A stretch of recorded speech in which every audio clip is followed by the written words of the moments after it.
On the night of March 28, 1942, a Royal Navy destroyer, packed with high explosives and manned by a volunteer crew, sailed directly into the jaws of the most heavily defended port in Nazi-occupied Europe. This was Operation Chariot, a raid so audacious it was dubbed the greatest raid of all. Its target was the Normandie dock at St Nazaire, the only dry dock on the Atlantic coast large enough to service the German battleship Tirpitz, a constant threat to Allied convoys. Destroy that dock, and you cage the beast. The strategic imperative was absolute. With the Tirpitz poised to break out into the Atlantic, the British Admiralty approved a plan of breathtaking daring.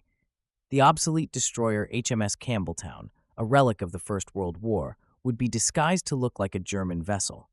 Stripped of excess weight and packed in her bow with 4.5 tons of delayed-action explosives, she would ram the massive caisson of the dock gate. She would be escorted by a flotilla of 18 light coastal craft, carrying 612 commandos and sailors. Their mission, to destroy the dock's pumping machinery and winding houses while the Campbeltown lodged in the gate. Under a moonlit sky, the force slipped past German coastal defenses. Deception held until the final fatal approach. Then, searchlights snapped on, and the night erupted. The Campbeltown, her decks swept by 20mm and 40mm fire, pressed on at full speed.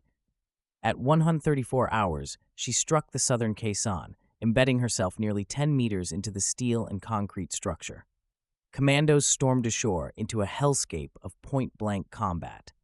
For 90 minutes, teams fought through the port facility, planting explosives on pump houses and gun emplacements. The withdrawal was chaos. Most of the small craft were destroyed. Of the 612 men who sailed, only 228 returned. The rest were killed or captured. The Germans, surveying the wreck the next day, believed the raid a costly failure. Then, at noon, the Campbeltown's hidden time delay charges detonated. The colossal explosion vaporized the destroyer and obliterated the dock gate, killing hundreds of German personnel gathered on her deck. The Normandie dock was rendered useless for the remainder of the war.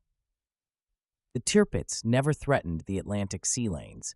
The raid's cost was immense, but its strategic success was total. For unparalleled valor, 5 Victoria Crosses were awarded,